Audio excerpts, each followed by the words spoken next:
and we welcome in Michael Bruntz. His colleague at 247 is being a father. He can't do what Bruntz does, who is more. I mean, he's been a father. Yeah. He joins us now from him. Nebraska 247. Good morning. How's it going, guys? This must be what Paul Skeens felt like when he got the call. I got the call to the big show here. Yeah, I heard about your reaction. I won't hold it against you. But do you think when you go to the zoo, is it more likely that there's a human in the bear costume or the panda costume? Probably the bear costume, right? There's not many zoos that have pandas, so the panda would be a little out of place, right? Well, you'd feel like there'd be more eyeballs on the panda, that people would be able to point out some inconsistencies that maybe would lead you to believe that it's fake too. So I get what you're saying there, Bruntz. I'm probably in the same thought process there. You're as a zoo operator, I guess you would be inviting a lot of questions that you wouldn't have answers for if you didn't have the panda to back up the fake panda. That's very true. But what do you do though if you start seeing bears or pandas that start taking on human mannerisms? You know you're going to have to answer questions. Do you start to phase them out? Do you start to hide them from society so you don't have to answer those tough questions, especially at a reputable place like either Omaha Henry Dorley Zoo or in San Diego? Yeah, I don't really. You shelter them. Questioning, but yeah, you probably got to hide them away. Yeah, I think you probably hide the fake bears. That's what you do. Mm-hmm. All right, now we'll talk about some real stuff. What's the pros and cons of having a 73-person staff like Nebraska football does currently? Well, there's the pro. You got a lot of help. Mm-hmm. Is there a con? Yeah, I think there is. Well, I mean, it's a con if you make it a con. Like you need the help. Yeah. Like basically, college football programs, like big college football programs, they're like battleships. They don't turn easily, and you need a lot of people to do a lot of things. I mean, with it, it's not getting any less complicated, I guess, is kind of the point. Like, we talked to Sean Padden yesterday. He's running NIL. He's running the scout team. Like, there's a lot more things, I think, that you have to be concerned about nowadays in college football, and you need a lot of people to do that. I think where it can be maybe a negative is you've got a lot of people that probably have overlapping duties, and there's kind of like the duties as assigned. And I think sometimes it takes a level of organization to make sure that you don't have people kind of stepping on each other's toes.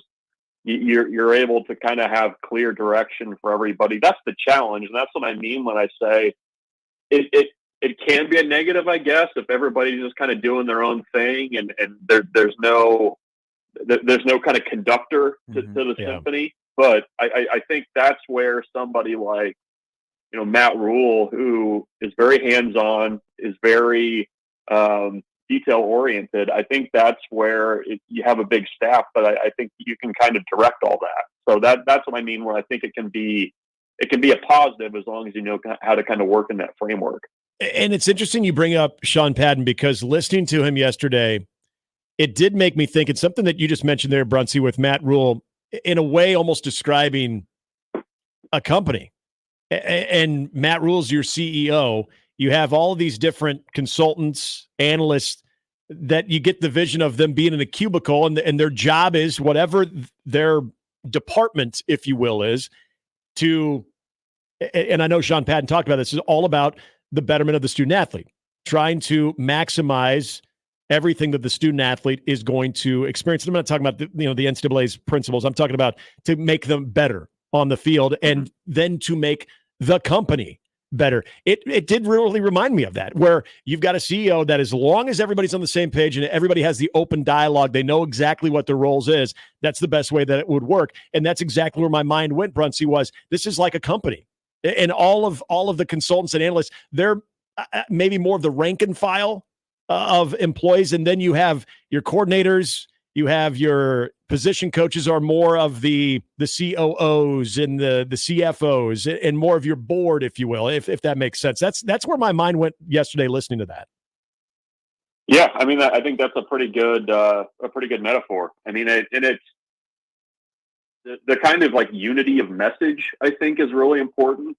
Like you said, I think, Matt Rhule said this, and it was in the context of kind of how they challenge their players, but like he said, he gives his players the gift of high expectations. Yep. And I think that he does that with the staff too. I mean, I think that he is I think he demands a lot of the people that work for him, not only coaches, but also, the middle management, to use your metaphor. Like, he has high expectations. He expects a lot of those people. And I think that also kind of helps people to have purpose. There's kind of, I think, an air of competitiveness over there as well, and wanting to be better. So, yeah, I mean, it's, I think it helps when you've kind of had to like run these big organizations and these big football programs. And, I think Matt Rhule has a pretty good idea of what he wants it to look like. And I mean, it's, when you start talking about like making hires and things like that, and people kind of turn their nose up at buddy hires and things like that. But Matt Rhule has people around him who he trusts, people that he's known going back to when he was coaching in the college football sticks. And I think there's a ton of value to having that kind of comfort when you're talking about a place like Nebraska and everything you have to do there. Michael Bruntz joining us. How did David Sanders becoming I'm listening to him talk to Ohio State recruiting media about his interest in Ohio State. And the next thing you know, yesterday it pops up, hey, 5-star offensive lineman, excited to be taking an official visit to Nebraska. How did this come to be that he's going to be on campus this weekend for an official visit, maybe sooner than Nebraska thought? Yeah, no, I think, part of it is the Dylan Raiola factor. I mean, I think that you look at kind of what Dylan's done since he's been connected to Nebraska, last December. He's been a really active peer recruiter. Certainly kind of in front of the scenes whenever they've got people on campus, but also behind the scenes as well, reaching out to people. And, David Sanders was part of that group of guys that, he had contact with previously. And, I think he kind of just made the pitch of like, hey, just come look at it.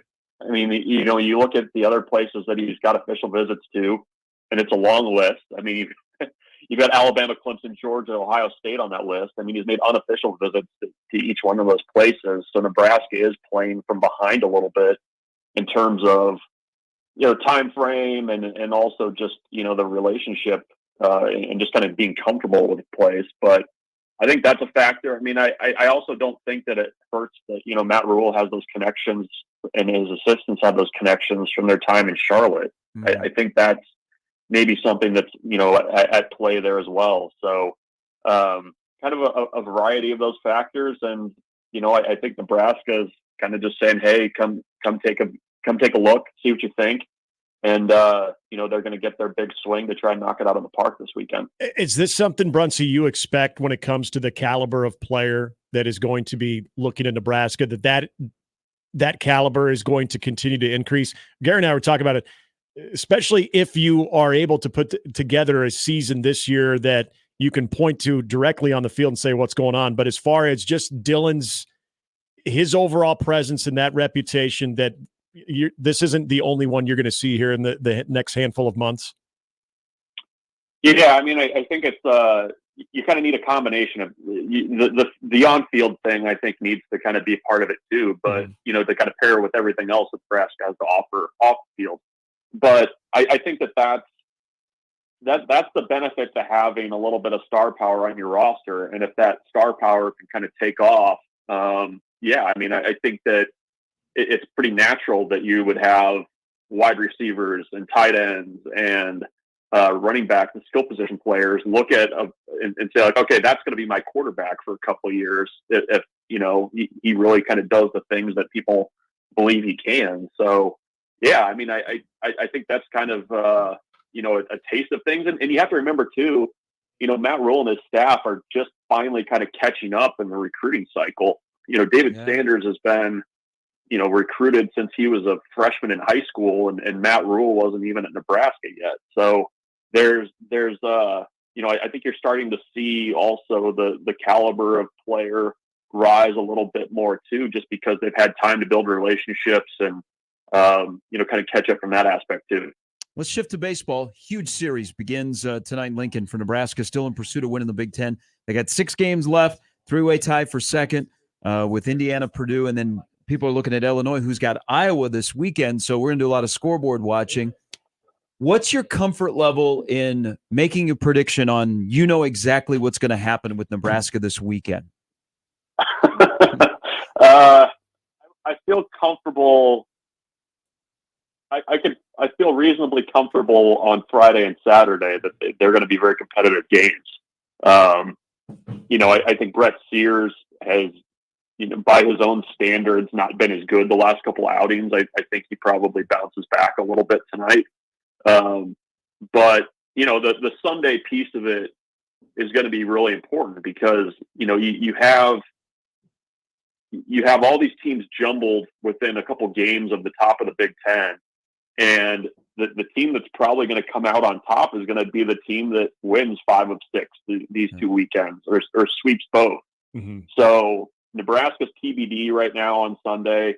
It's either going to be Walsh or Brockett. I would expect it's probably going to be Brockett, just based on, how things have gone. But it's a big one. And I mean, you guys know these series with Indiana have always been hyper competitive, no matter who is on the other side in the other dugout. So Nebraska has not played its best baseball that it's capable of yet this season, and that they would like that to start now, but a little bit more consistency is needed. Yeah, it's a great point about Indiana because, and this is Bruntzy, where I'm actually confident Nebraska has a great weekend because you hit the nail on the head.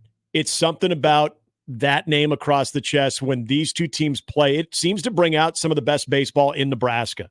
And I think if we're looking at this team not only as a team that can have a deep run in Omaha, the Big Ten tournament, but a team that could actually do something in the NCAA tournament, this is what you want to see from that team, because I don't know about you. They feel like a team, they need that weekend to draw off of. The Iowa weekend was a good one, but they need this type of weekend to draw off of, where I think you feel supremely confident going into the postseason and even going into East Lansing next week. Yeah. Well, and, coming off of Wednesday's game too, I mean, it just, that did not feel like kind of a hard-nosed, hard-edged team against South Dakota State. And this team has found a way on weekends to kind of kick it up a little bit.